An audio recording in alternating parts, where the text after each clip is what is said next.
Welcome to the Gay Buddhist Forum, where teachers from all schools of Buddhism offer their perspectives on the Dharma and its application in modern times, especially for LGBTQI audiences. These talks are offered freely to the world and made possible by appreciative listeners. If you would like to support our efforts to share the Dharma with underserved audiences, please visit gaybuddhist.org. There you can donate, find a list of upcoming speakers, or enjoy many hundreds of these recorded talks dating back to 1996. Welcome back. Good morning again. Let's go around and say our names. My name is Jim. Larry. Joe. Paul. Hal. CJ. Justin. Carl. George. Dean. Douglas. Michael. Sandra. Ty. Paul. Ed. Don. Coy. Lee. Jack. David. Ray. Clint. Robert. Peter. Jim. Mark. David. Anyone here for the first time? Great. Welcome to everyone. This morning we're privileged to have our friend Howard Deporte speaking with us. He will be generally relaying the parts of his story that pertain to his speech. I do know that he's a Southern California boy. He was a Lutheran minister of a very successful and progressive and growing Lutheran congregation in the South Bay, Fremont, I believe. And from an old friend whose father was a Lutheran bishop who ordained him, I know he was greatly valued in that capacity. So, Howard, welcome, and thank you for sharing in advance. Good, Jim. Fellow brothers of the Sangha, thank you for the privilege of allowing me to be here this day. I do want, for the sake of respect around the pain that I have caused by my story, want to let you know that those of you who may not know my story is that I was convicted of a felony sex offense against a 15-and-a-half-year-old minor in my congregation. His name is Dougie. Dougie was also a mentally challenged youth, which basically means Dougie always reminded me of Forrest Gump as a teenager. And I cared for him, loved him deeply. And I also broke my vow as an ordained clergy person of the Evangelical Lutheran Church in America. I broke my vow as a man who had been married to a woman for 15 years in those actions, and acknowledged that my behavior and my sexual misconduct may be a great source of pain, maybe repulsion to some of you. And I respect that. I understand that, and I honor that. And I honor it by creating a small space right now, maybe about 30 seconds, of silence, in which I do a practice whenever I feel unsettled or out of my center or unbalanced. I go into my silence and I say my name 3 times, which is an ancient tradition from indigenous cultures around the world. And you feel unsettled and not on the middle way to stop, breathe, and say your name. I'm going to do that, encourage you to do that also. And in that period of silence, whoever feels like maybe they need not to be here because of the potency of this story, please feel free to adjourn, maybe go to the other room, or walk another path this day of meditation. And I do not hold any anger or hurt or resentment about that choice.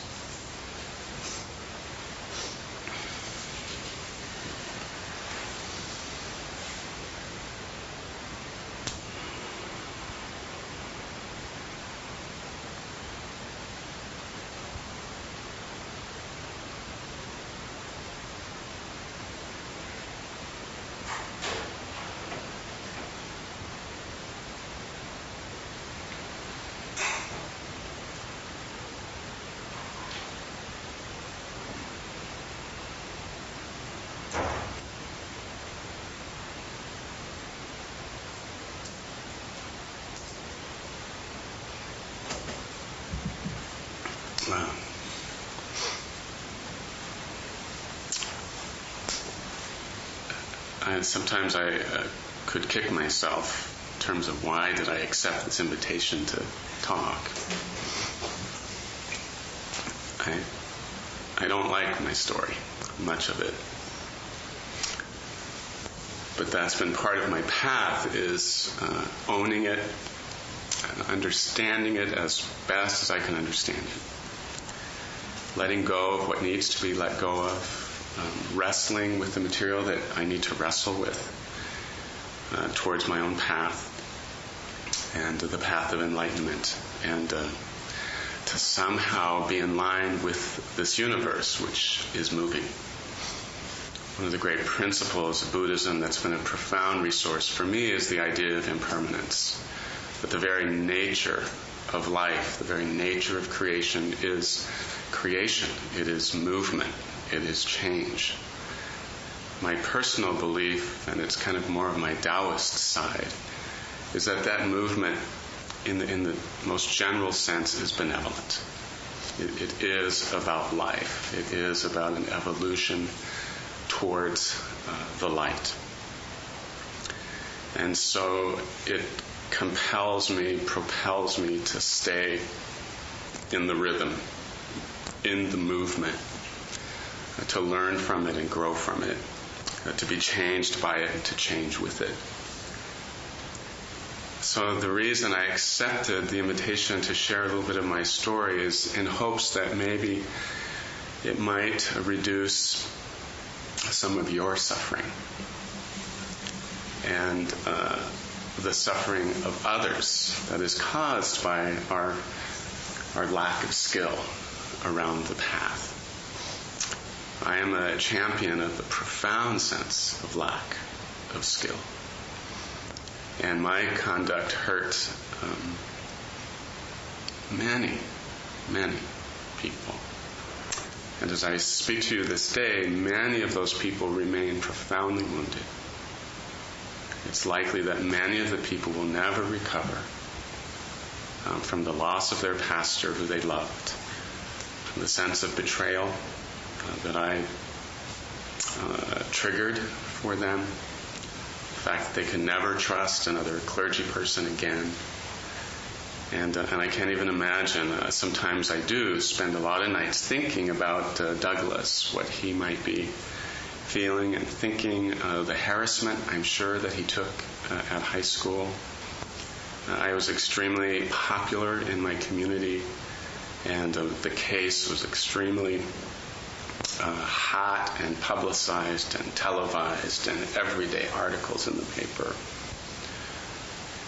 And so I can imagine that for him and his family it must have been absolutely devastating, and they continue to live in the midst of those wounds. Maybe the hardest part of this path is that I can't fix it for them. My whole life has been one as a healer.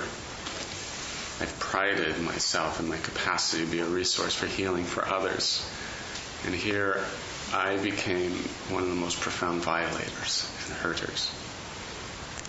And I always ran in like Superman with his cape on, or Batman, to rescue folks from their crises and their trauma, and here I created it for many people. So the remorse or regret is very difficult to live with. I live with it every day. Try not to deny it, which is one of the biggest aspects of my personal growth. To let it wash, let it rise and wash out, much like the ocean, which has been my primary metaphor for healing, the ebb and flow of the ocean. I experience as the ebb and flow of the universe, and my work is not to deny that ebb and flow, but to move with it, and as they say in the Buddhist tradition, in the middle way of it all. So when the regret comes, I dance with it. I give her a name, and I talk with her. But I can't fix it for the people that I wounded. And that's a very difficult shift for me. I'm the fixer. I'm the healer. And I can't fix it for them. It's their work, and I have done everything in my power that I know of to make myself available, but it's up to those, my victims, to welcome a process of reconciliation with me. And my spiritual path is simply to wait until they are ready to do that work, if ever they are ready to do that work.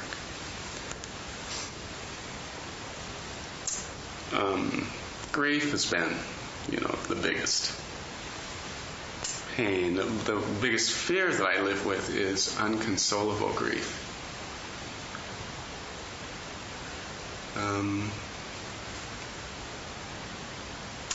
I hurt my children.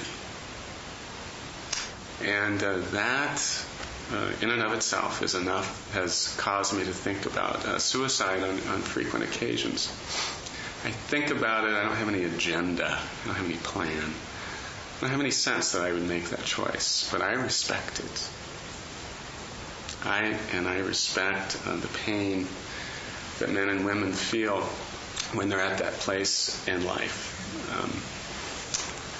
And to look in the mirror and realize that my two children were deeply and profoundly hurt by me, by this action, is that's the most difficult work that I deal with right now. And I have. It's been a 7-year process. 7.5 years now. In most indigenous cultures, 7 years represents a cycle of life transformation, and so I've been going through transformation, and so have so many other people around this case. So I've titled this reflection, From Pulpit to Prison to Path, towards path. So I don't know what it is, but I open my heart to continue to learn. One of the Zen teachings that's really been working me is a quote from Maureen Stewart. She's a Zen master and teacher at the Cambridge Buddhist Association. She passed on in 1990, but she offered this word, which has been a real source of inspiration for me. She says, everything is teaching us. Everything is teaching us. Everything is showing us this wonderful Dharma light. All we have to do is to open our eyes and open our hearts. All we have to do is open our eyes and open our hearts. And thus, the resonance of Buddhism, the work of waking up. I experience Buddhism as the path of nudges. Something always just kind of rubbing me on the shoulder to wake me up, tickling me on the feet to wake me up. Sometimes knocking me over the head, not with a 2x4, but a 4x4, because this is a pretty stubborn head. And the 4x4 was a 35-year journey of repression around my gift as a gay man. And I held it in for 35 years. I was a champion of controlling that. I had made this pledge that, okay, I am in the culture the quintessential symbol of the heterosexual, successful male with a beautiful wife and children, and all the privileges that come with that. And my God, there are enormous privileges in being white. And in exchange for that, I would fight for the liberation of gay and lesbian people in the Lutheran Church. That was the depth of my arrogance. And I fought. And we gained a lot of quote-unquote victories. But it was really a lie, because I was not out. I was in the closet. And I started to go through depressions. The basic principle in most psychologies is it takes more energy to keep stuff in than to let it out. And I started to grow tired of the battle of keeping in my sexual attractions. And I was always falling in love with men in my congregation. And I would just turn it off. And then I would start to go through these depressions, about 3-month periods. And I was very functional professionally. I could cross the T's, dot the I's, attend appointments, be quite lucid, and actually make an impact. But emotionally, I was absolutely ice cold, not present at all. And my spouse, she began to notice this pattern also. And every time it centered around the fact that I had developed an attraction for a man in my congregation or in the community. And it would come up and it would bubble like boiling water. It was fire. It was hot. Just almost pathologically would masturbate over these images of him and me. But couldn't do it. Too much at risk, too much to lose. I had finally come to a place in my life where I knew I needed to come out because I had a sense I was dying.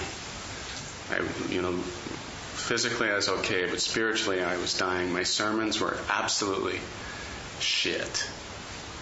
And they were absolutely irrelevant. And they were not focused, and they were not graceful, and they were not helpful. And I was becoming more and more angry. And so really, when I think about the pulpit, I think about 2 powerful places of repression in my life. My gift as a gay man, and around anger. I held both of those in with a voracious tenacity. And they were both eating me alive from the inside out. When I came out, I met a number of... all the gay men that I've met have been absolutely beautiful. And one of my friends, after he heard my story, says, "Man, the gay gods were pissed at you." So you're holding in that gift and that beauty for that long. They were just pissed. And they were going to make you pay for it. I do want to say with absolute joy that I love being gay. And I love the gayness of my being. I just love being authentic. For the last 7.5 years, being authentic, being true to the self that's evolving. And that has been the most profound sense of a liberation for me. And in that sense, I'm really grateful. But I also loathe my path, the way that I got there. And I guess my word of encouragement is that repression leads to great suffering. And to the degree that we can own the material that's dwelling within us and give it expression is the degree by which we reduce the suffering for ourselves and the suffering that ourselves may cause others.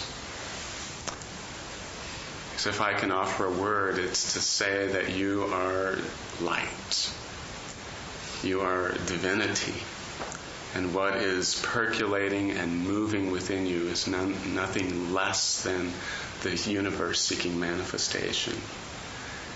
And whatever form that expresses itself, give it articulation, give it color, give it expression.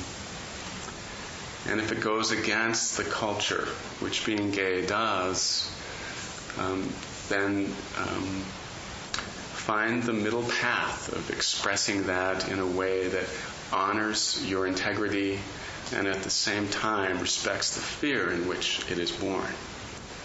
Keeping both in tension. It feels like the middle way to me. Doesn't mean I give power to homophobia, but it means that I have learned to respect the fear that's underlined in it for people.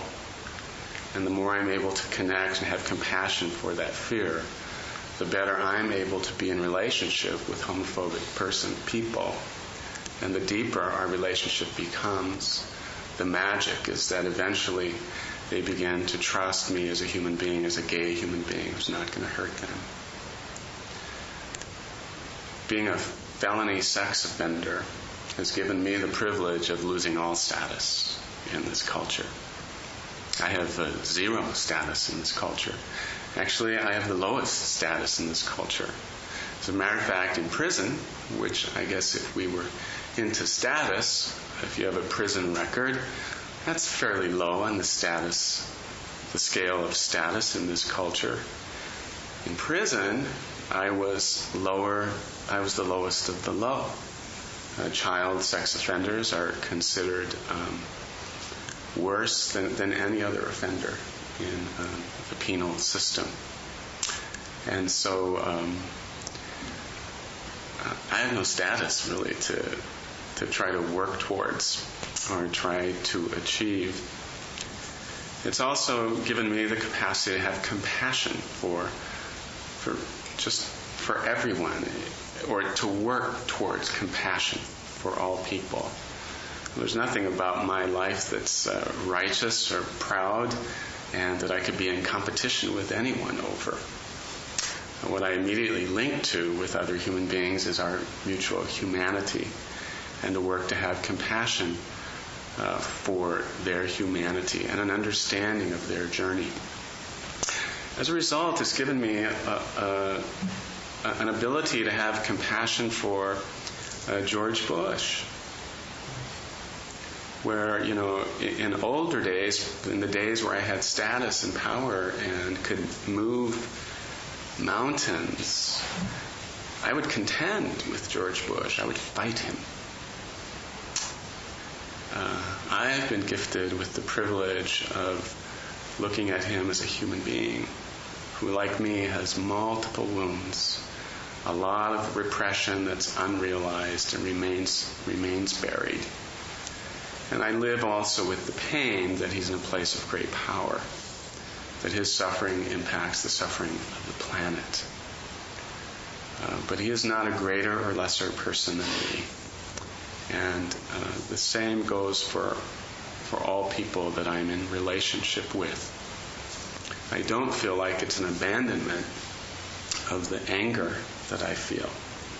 But my first entree to people is one of compassion, where before it was my first entree to others was one of judgment, competition, and position.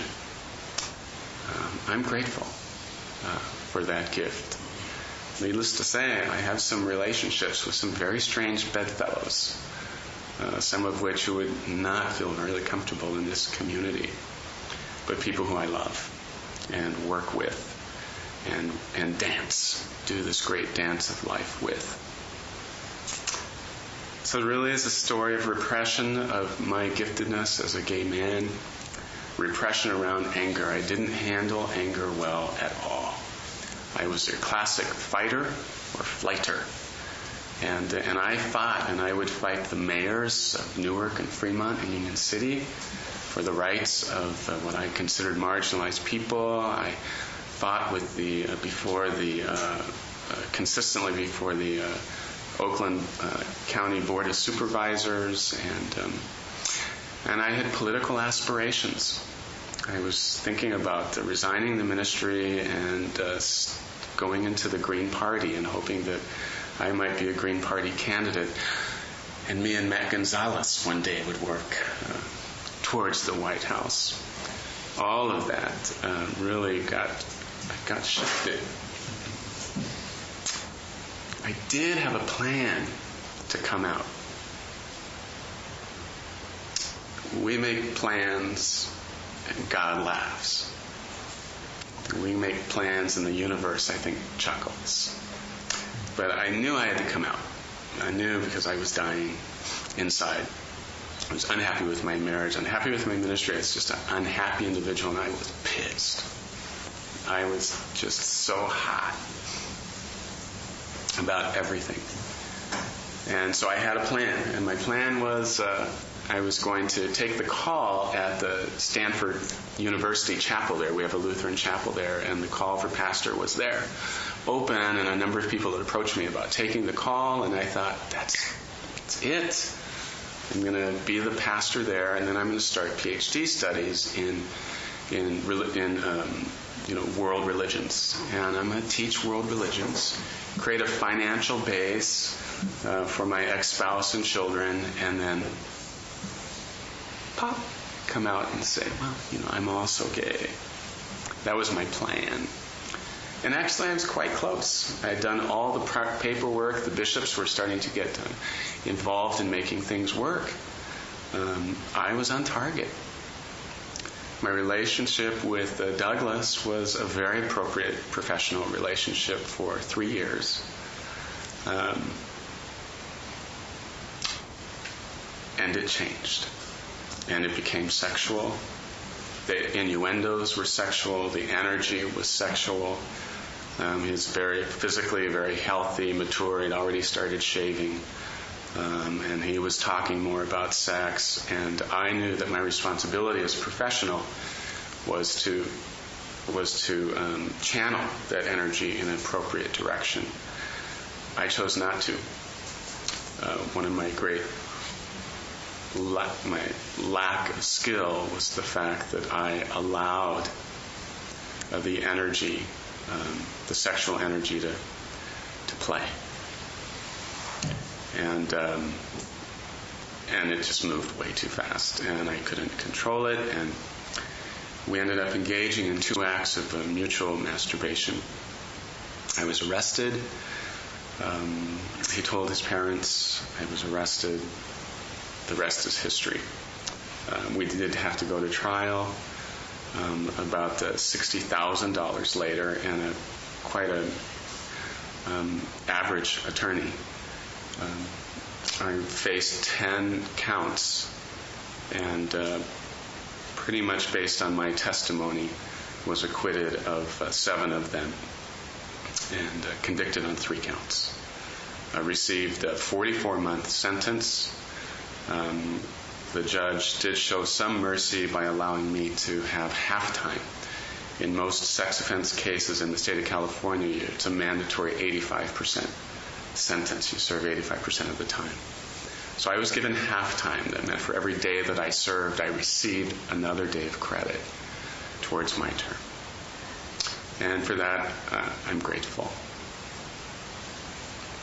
And so my plan didn't work, and it happened extremely fast.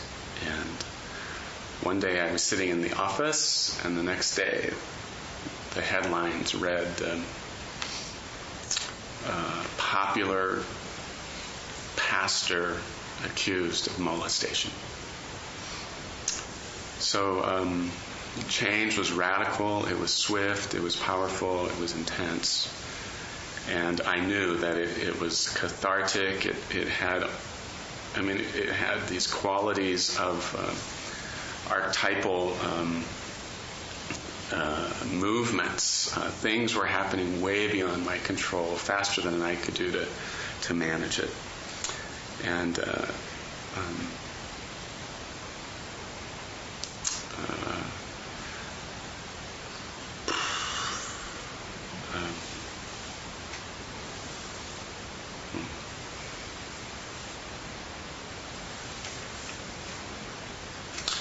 so my work was to declare my truth. It was to come out.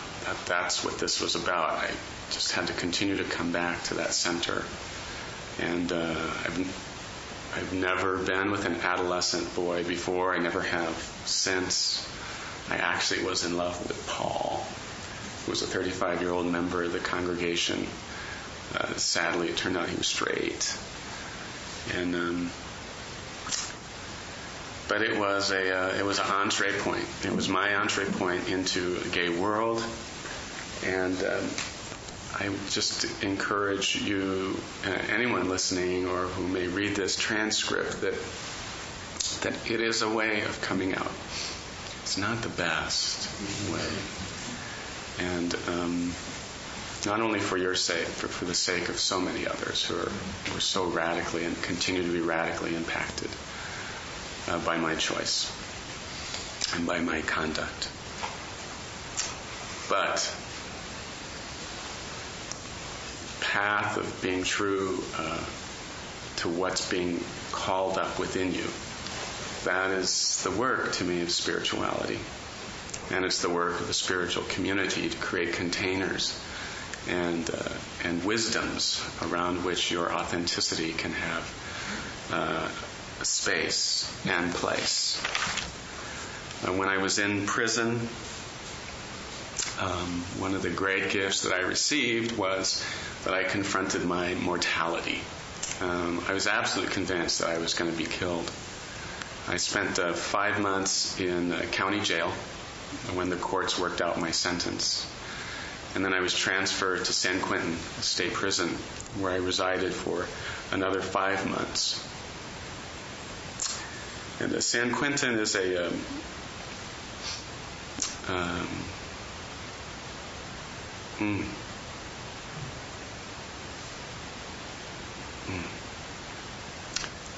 is it's a tribute to our basest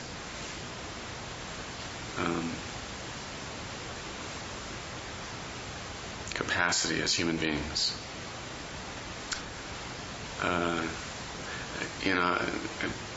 I need to be coached by a real author to try to describe San Quentin. But if you can imagine a honeycomb that's 50 feet high, and from each of those little chambers comes this soft fluorescent light, just barely enough to create a hue, popping out, and that is matched, it's blended with these garish,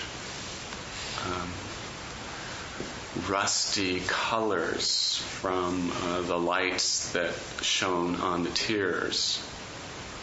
And it's nighttime, and there is screaming and motherfucking this and motherfucking that. I'm going to cut your motherfucking throat tomorrow. And about a good dozen fights were declared the night before, and confrontations were planned the next day.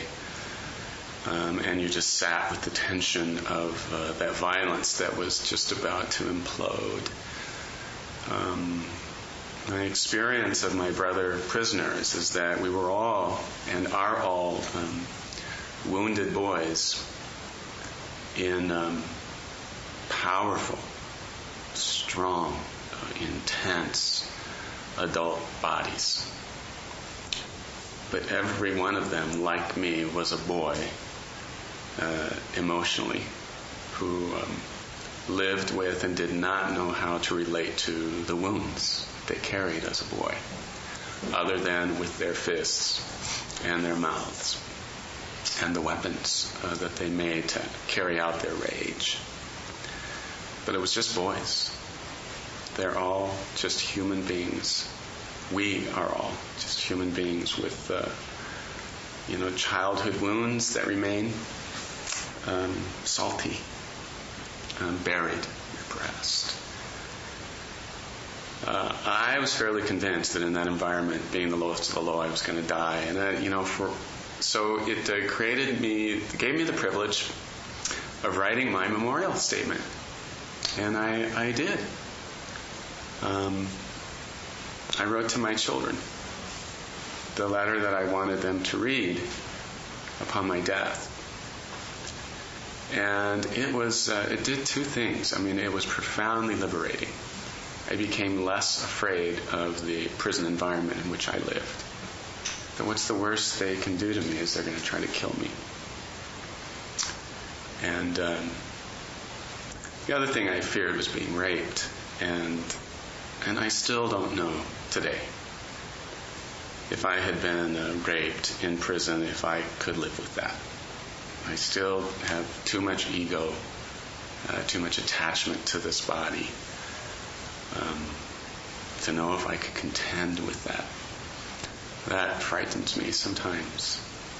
But I knew I could live with, I was okay with knowing that I might die. I was fairly convinced I was. For a couple of months I was on the 5th tier. It's 50 feet above and below is a concrete floor. And the railing was only about 40 inches high. So 3 guys would just jump you and, during the movement to the mess hall back, it would be fairly easy to get bumped over the rail. And or the staircases were all made of iron, and they were extensive, and so I could see. There were a lot of ways in which I saw that this might happen. And there's multiple weapons. As much as the guards try to keep containment of weapons, the human spirit and brain is phenomenally creative, and some of the weaponry that I saw just blew my mind with its imagination and creativity, and it was quite deadly. So I was given the privilege of writing my memorial statement, which I offer to you as a suggestion to visualize your death, your passing, and what it is that you want to say to those who remain behind. So I found it took away a lot of the fear around the threat of dying. And it also helped me to kind of crystallize how I understood my life and what it meant to me, and hope to convey to others. Wow. I'm so glad this is getting over with. I have a number of prison stories that I wanted to share with you. I had a friend I asked about today, and I said, what do you want? What can I share that's going to be really helpful? And he says, well, share your story, but, was there sex in prison? He wanted to know about sex in prison, and I didn't have any, but I wanted to. And I got approached on a number of occasions. It's a very volatile, extremely dangerous conduct, and you have 2 threats. One is from the prisoners themselves around issues of possession, whose lover is who.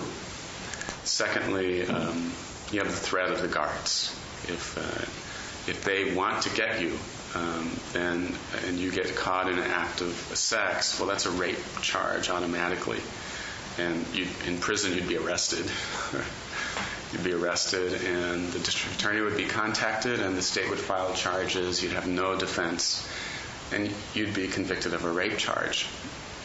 So there was a lot around it that was really very risky. I could say that if I had a longer sentence, that I would have approached the idea with a couple of the men who I knew were gay in the prison life. When I was finally transferred to Mule Creek State Prison, which is a high-security prison just outside of Ione, outside of Jackson, actually a spectacularly beautiful location. I'd been there a week, and sirens flew, and everyone, whistles were blowing, and when that happens, you have to get down, your face onto the ground, or you'll be shot. And after everyone's down, they rushed us all back to our cells, and it turns out that someone had their throat cut from ear to ear. And it turns out it was over a drug deal. One of the things I did learn is that if you wanted to find trouble in prison, it was there. But if you wanted to avoid it, there was some degree of respect around, chill out. There was also an advantage of my age. I was immediately called OG, or old guy.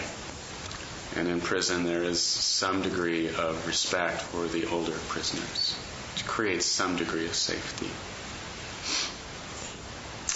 When I was in prison, I was a teacher. I was given the privilege of teaching fellow inmates, and which is a dangerous position because it's one of status. And that's the last thing you want to claim in prison is any status. So then you have to defend that status, and that status will be challenged. That is an absolute guarantee. And so being given the privilege of being a teacher had some danger linked with it. But I wanted to teach. I love teaching. I'm a great teacher. And so I was given the privilege of coaching men who were on the GED track and men who were on the high school diploma track. And then I taught Mexican nationals English. I was their ESL teacher. And first day of class, I think I shared this story with Bob. I walked into the classroom and it was a shoebox, and there were 9 men in there.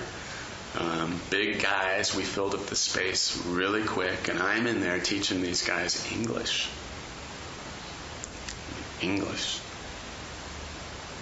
They were almost all of them bigger than me. And I walked in the middle of this thing, and the bell rang. It was time for class to start. And I kind of walked up to the center of the top of the front of the class, and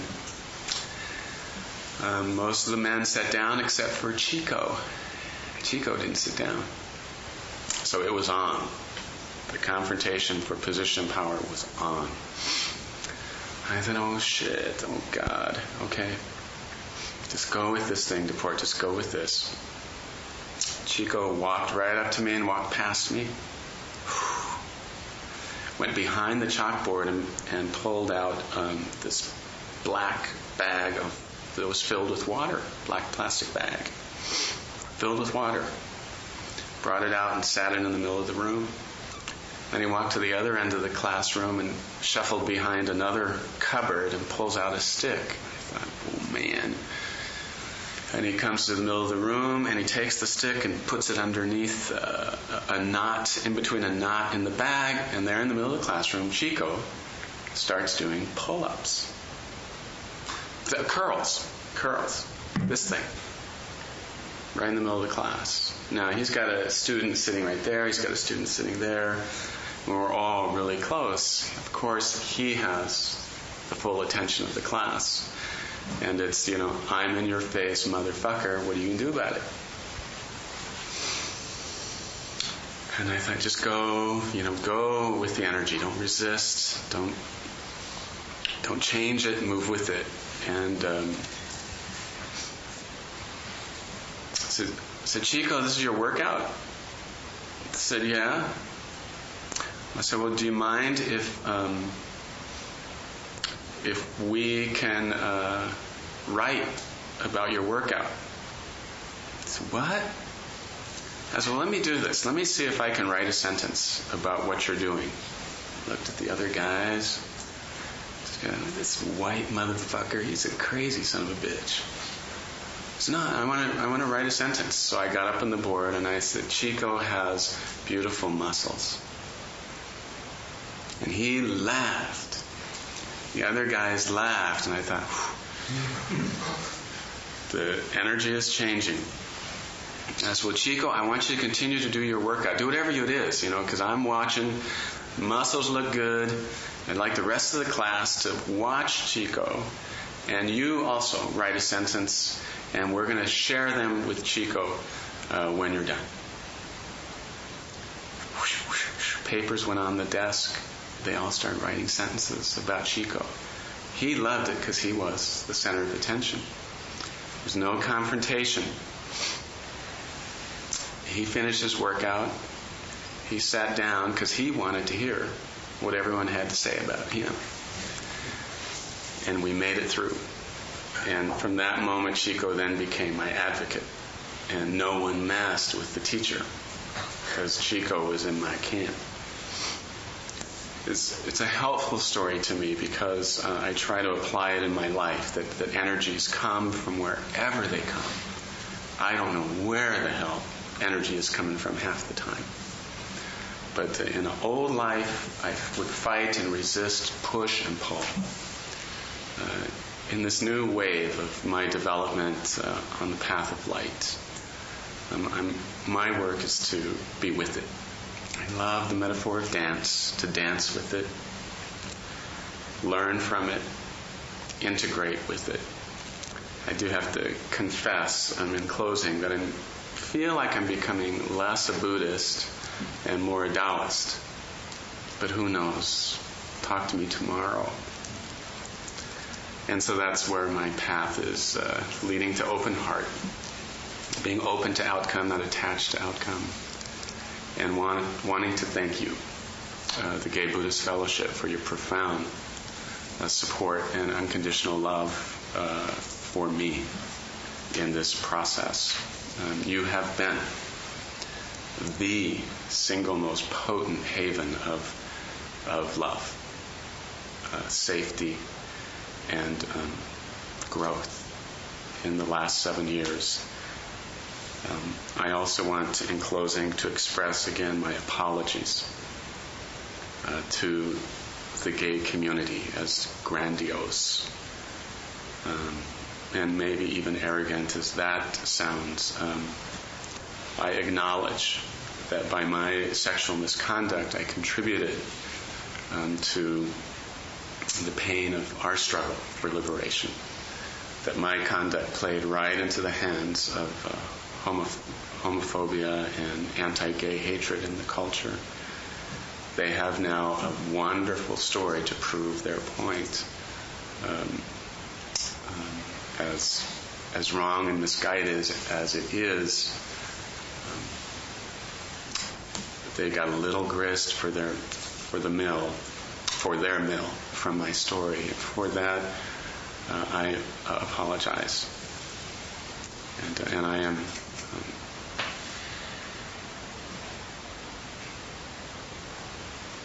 I wish I could change it, but I can't. So my work is to move forward and to continue to bring healing in the middle way, in a soft way. My goal is just to be quiet. So I don't like being here in this position, but thank you.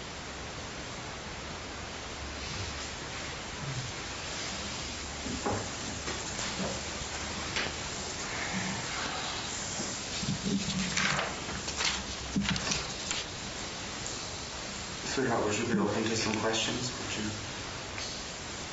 Or is this enough? It feels well, question and response. I'm not good with answers. So I don't have answers. So. No answer is necessary. I would simply like to express gratitude for you sharing your story.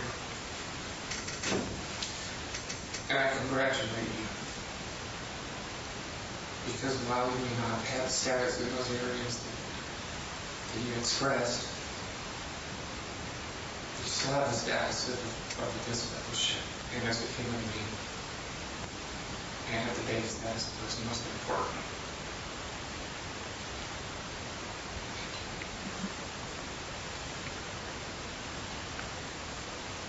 Thank you so much.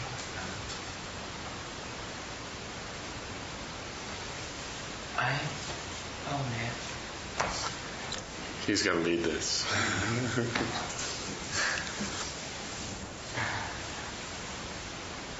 I'm very, very impressed. Although that you've been to this hardship to love in that way. Your recognition of the whole predicament, put it so positive way. To listen to your life or so set some guideline for someone else. You very positively deal with all things. You're able to submerge or to come above all predicament and dealing with. Instead, stay on, submerging under the predicament and deal with it. So I'm very, very impressed with one thing though. Personally, I'm not going that far. I would give Bush a credit. Okay. Thank you.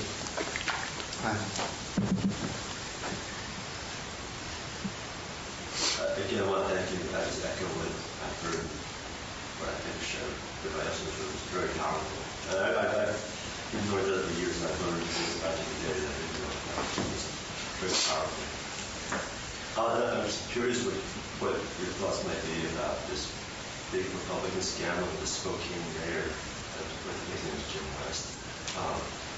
But it's interesting because at least when you were struggling to deny your gayness, you didn't act in an evil way. You were promoting gay rights, you just weren't identifying yourself as such.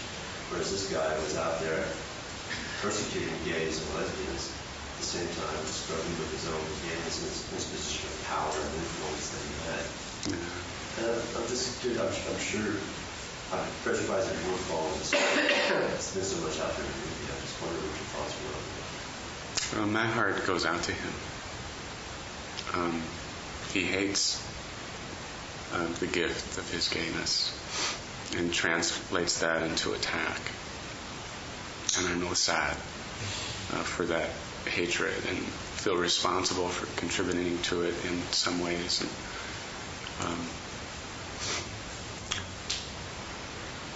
repression is, my experience, is the seedbed for so much unnecessary suffering and an enormous degree of repression around his gayness. He's bought into hating the fact that he's gay, and that's the work that he does. Ultimately, I'm hopeful that his crisis will find some enlightenment. He will move to a place where he accepts his gift. I never hated my attraction for men. I was just really pissed at myself for keeping it in, not having the courage to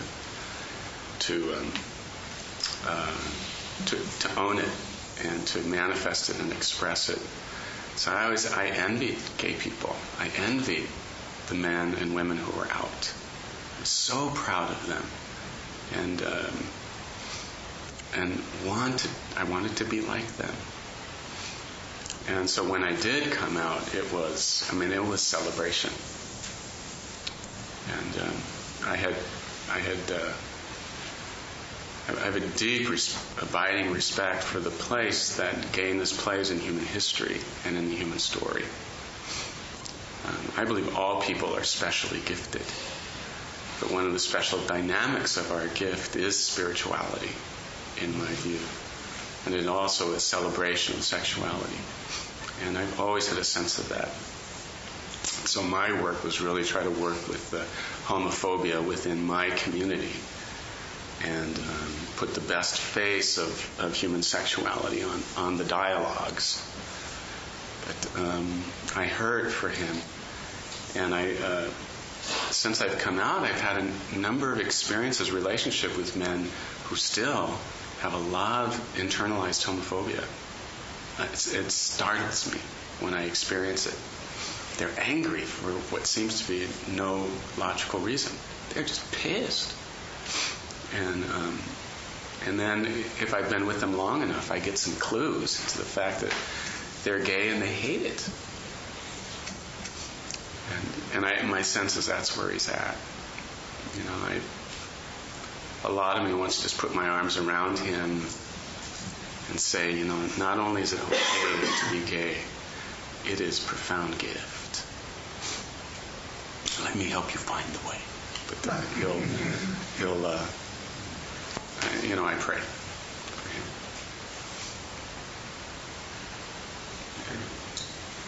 I'd like to share two thoughts with you that came up while listening to your story. One is, of the elements in your story, there are a bunch that directly experienced, there are a bunch for which there are parallels, and there are a bunch for which there are no parallels at all. But to assure you that in no way will any of that negatively affect our interaction. But also there's in the Chronicle it's a big panel, I hate to call it a comic strip, called Coffee Ground or something like that, and not that long ago they had this statement that I think is very relevant here, that as we go through the world, we don't know the demons in a person's life, nor how well they're dealing with that and stuff. Yeah, my heart goes out to, like, Michael Jackson, gay and black, and can't own either of those profound gifts. And repression, again, manifests itself in so much unnecessary suffering for the whole world. You seen pictures of Michael when he was black? Absolutely. I mean, I was in love with him. He was so beautiful, foxy. He's my age. Couldn't own that, or whatever his energy life was around his blackness, and whatever life energy was around his gayness. Both just profoundly spectacular gifts of his humanity that were closeted, pushed down. And one of the beauties of the universe, the light will have its way. Our authenticity will manifest itself. The universe is determined. Because in the Buddhist realm, if it takes, a few thousand lifetimes for it to happen, it's going to happen. Because that is my experience of the nature of the universe. This beauty will manifest. Let's manifest now. It's part of my work. I know your job is being general. This is to say you struck a rich vein, and sort of understatement. Howard is one of the people who has prodded you to speak to the song about your experience. I feel very validated. I hope you'll forgive me for it. I'm working on it. Okay. This was a great blessing, and you have very movingly shared sort of the mysterious capacity for hardship to break dimensions of blessing that is, quite uncanny. And I can't thank you enough for sharing that. And you make me very proud. I hope you do. So, our thoughts, prayers, blessings with you on your journey always. And thank you for your strength and honesty this morning. And to you, just one closing comment real fast. Not a single day in prison went by that I did not receive mail. And in most cases, 2 to 3 letters. Every day. And many of them were from you. And they were very meaningful. And so I just want to thank Don Weepert and all of you who participate in the prison program. And that's life. That's light. Those letters are light. And secondly, when I was at San Quentin, I was really afraid. And Jack Busby came to visit me at San Quentin. It was just an ugly place to be. And there was this, we had a square window about this big, about 12 inches of thick concrete between us. And there he sat in his very demure, calm, sophisticated, beautiful self. And his last words to me were, Howard, just all I can say to you is breathe.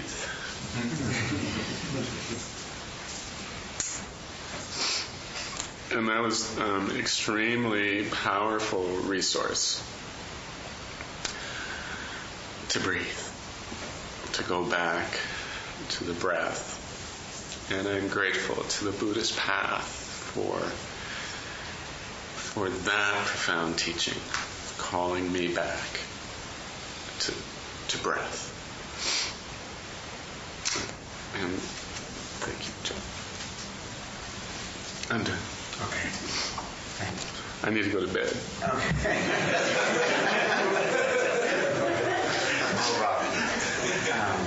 Peter, are you the host? Yes.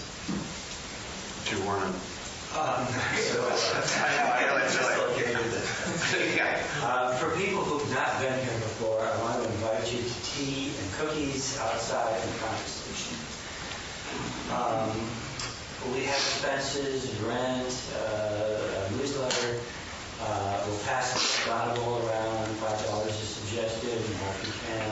I don't know, Howard, you're going to be going home to bed, so probably we won't be going out for a shared meal. That's it? Okay, let's get this over.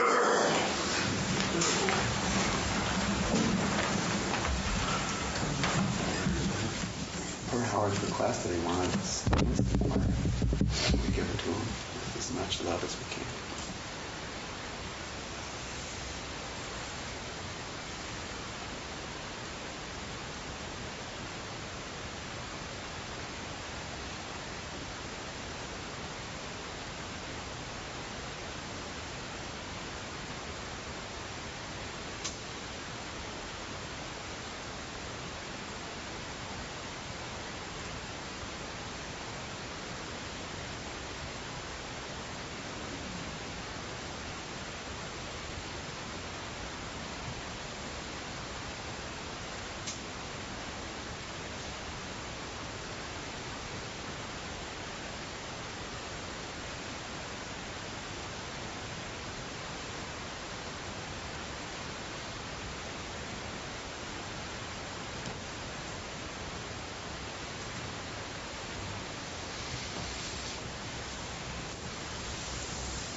Thank you for listening to the Gay Buddhist Forum. If you would like to hear several new talks per month and be notified of upcoming speakers so you can participate live, please subscribe to this podcast, like us on Facebook, and join our mailing list by visiting gaybuddhist.org.